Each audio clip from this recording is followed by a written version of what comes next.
Hi friends, welcome to Ragas kitchen friends. இன்னைக்கு வீடியோல இட்லி தோசைக்கு நல்ல சுவையான ஆரோக்கியமான ஒரு சட்னி எப்படி பண்ணறதாங்க பார்க்க போறோம்.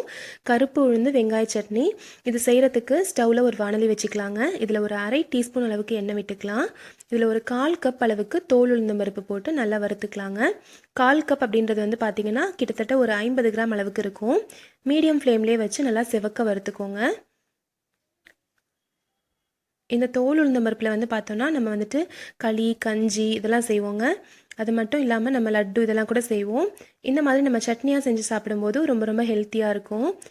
அதுவும் வளர்கிற குழந்தைங்களுக்கு இந்த தோல் உளுந்தம் பருப்பு அடிக்கடி சேர்க்கும்போது உடம்புக்கு ரொம்ப ரொம்ப நல்லது. நீங்கள் எண்ணெய் இல்லாமல் நீங்கள் ட்ரை ரோஸ்ட் பண்ணுறதா இருந்தால் கூட இது வந்து நல்லா பண்ணிக்கலாம்.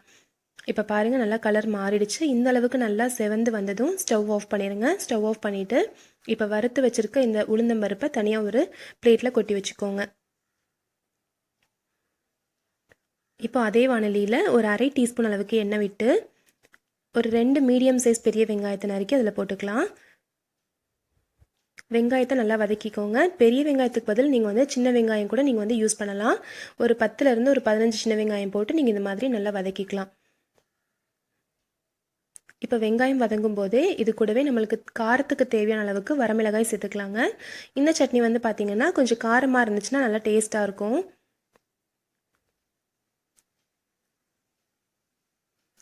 நான் வந்து காரத்துக்கு ஒரு 6 வரமிளகாய் சேர்த்துக்கிறேன். அதையும் சேர்த்து நல்லா வதக்கும் போதே ஒரு சின்ன துண்டு அளவுக்கு புளி, லைட்டாக ஒரு புளிப்பு டேஸ்ட் வரும்போது நல்லா டேஸ்ட்டாக இருக்கும். அதுக்காக சின்ன துண்டு அளவுக்கு புளி சேர்த்து நல்லா வதக்கிக்கலாம்.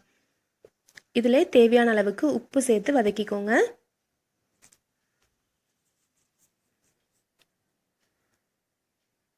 இது எல்லாமே நல்லா வதங்கி வந்ததும் நம்ம வந்துட்டு ஸ்டவ் ஆஃப் பண்ணிடலாம். பாருங்கள் இந்த அளவுக்கு வதங்கினா போதும், நம்ம ஸ்டவ் ஆஃப் பண்ணிடலாம். இது கொஞ்சம் சூடு ஆறட்டும்.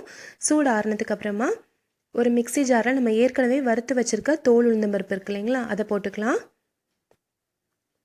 இதுவும் நல்லா சூடு ஆறிடுச்சுங்க. இதை போட்டுட்டு இது கூடவே நம்ம வதக்கி வச்சுருக்க வெங்காயம் வரமிளகாய் புளி உப்பு இதையும் நம்ம சேர்த்துடலாம். சேர்த்துட்டு இது ஒரு தடவை நல்லா அரைச்சிட்டு கொஞ்சமாக தண்ணி சேர்த்து அரைச்சி விட்டுக்கோங்க. இது வந்து பார்த்திங்கன்னா கிட்டத்தட்ட ஒரு 1/4 கப்புக்கு மேலேயே தண்ணி பிடிக்குங்க. அந்தளவுக்கு நல்லா திக்காக வரும்.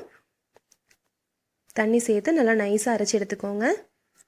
பாருங்கள் நல்லா வாசனையான நல்லா டேஸ்டியான ஒரு சட்னி ரெடி ஆயிடுச்சு. இது ரொம்ப ரொம்ப ஆரோக்கியமானதும் கூட. இப்போ அரைச்சி வச்ச சட்னியை ஒரு பாத்திரத்தில் மாற்றிக்கலாம். நான் கொஞ்சமாக தண்ணி சேர்த்து கலந்து விட்டுக்கிறேன்.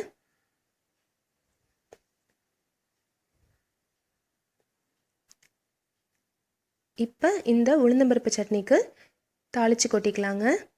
1 டீஸ்பூன் எண்ணெயில் கொஞ்சமாக கடுகு, ஒரு வரமிளகாய், கொஞ்சம் கருவேப்பிலை, ஒரு சிட்டிகை பெருங்காயத்தூள் இதெல்லாம் சேர்த்து நல்லா பொரிஞ்சதும் தாளித்து கொட்டிடலாம்.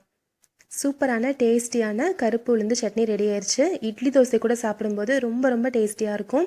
கண்டிப்பாக நீங்களும் இதே மாதிரி ட்ரை பண்ணி பாருங்கள் ஃப்ரெண்ட்ஸ்.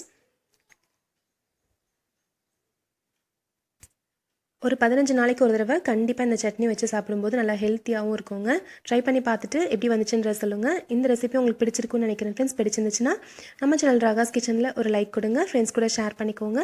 சப்ஸ்கிரைப் பண்ணி வச்சுக்கோங்க. தேங்க்யூ.